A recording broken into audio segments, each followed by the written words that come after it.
বেশ বড় একটি গলদা চিংড়ি। এই যে দেখুন কিভাবে মাছটি আমাকেও কামড়ার চেষ্টা করছে। এই যে বন্ধুরা দেখুন, আজকে কিন্তু আমি দাদার সাথে সেই ভেলায় চড়ে বসেছি। আজকে এই ভেলায় বসে কিন্তু মাছ ধরবো বন্ধুরা। আমার কাছে খুবই অদ্ভুত লাগছে। একদিন দাদা আমাকে ভেলা দিয়ে পার করে দিয়েছিলেন, ওই দিন আমি খুব ভয় পেয়েছিলাম। তো আজকে কিন্তু নির্ভয়ে উঠে পড়েছি। তো দাদা বলেছেন যে উনি বেশ কিছু মাছ ধরে ফেলেছেন, আমি একটু দেরি করে আসছি। তো আজকে যেহেতু উনি ভেলায় বসে মাছ ধরবেন, পাড়ে একসাথে ধরা হবে না, তো আজকে সাহস করে এই দেখুন এই যে সেই ভেলা, বরিশালে এই ভেলাটিকে দাদাকে অনেকে এই যে দেখুন দাদা কিন্তু মাছ ধরেছেন। এই যে বেশ বড় একটু কিন্তু গলদা চিংড়ি।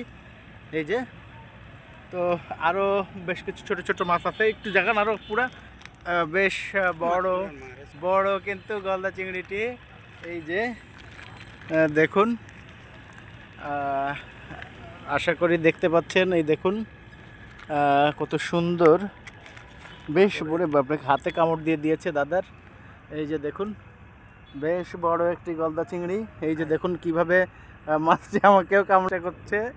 এই যে তো আপনারা যদি এভাবে ভেলায় চড়ে এইভাবে গলদা চিংড়ি মাছ ধরতে চান রে বাবা, তাহলে কিন্তু আপনারা আমাদের সেখানে চলে আসতে পারেন। আর অবশ্যই এই ধরনের অদ্ভুত স্টাইলে মাছ ধরা যদি দেখতে চান, তাহলে আমাদের চ্যানেলটিকে কিন্তু অবশ্যই সাবস্ক্রাইব করে দিতে হবে। তো আমি এবার আসলে মাছ ধরবো, অর্থাৎ বড়শি পাতবো। তো আপনারা এই দুটো ছোটো ছোটো, এই যে আরও দুইটা আছে, আরও দুইটা মাছ আছে এই যে একটু ছোট, দেখুন বন্ধুরা। তো ঠিক আছে, আমরা এবার বড়শি পাতবো।